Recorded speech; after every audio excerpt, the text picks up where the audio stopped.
Palamuru Rangareddy 90% complete అయింది. నువ్వు నిజంగా పాలమూరు బిడ్డ అయితే నీకు 12 మంది ప్రజలు దీవించి 12 ఎమ్మెల్యే సీట్లు ఇచ్చినారు నాకు కానీ పాలమూరులో నువ్వు నిజంగానే పాలమూరు బిడ్డ అయితే పాలమూరు రంగారెడ్డి కంప్లీట్ చేయి.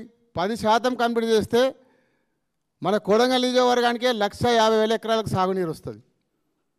డిజైన్స్ చేసి బ్రహ్మాండంగా రెడీ చేసి కాలువలు ఒకటే వర్కులు ఇచ్చి టెండర్ పెట్టి 4,000 కోట్లు ఇచ్చి కాలువలు దవ్వుతే కొడంగల్ పట్టణానికి ప్రతి గ్రామంలో సాగునీరు అందే ప్రాజెక్టు పాలమూరు రంగారెడ్డి ప్రాజెక్టు. దాని పక్కన పెట్టి కేసీఆర్ గారికి ఎక్కడ పేరు వస్తుందని చెప్పి దాని పక్కన పెట్టి కమిషన్ల కోసం కొడంగల్ నారాయణపేట పథకం తీసుకొని 4,000 టెండర్ పెట్టి అగ్రిమెంట్లు చేసి కమిషన్లు తీసుకుని పక్కన పెట్టి ఒక 30 మట్టి తీయాలి ఇంతవరకు.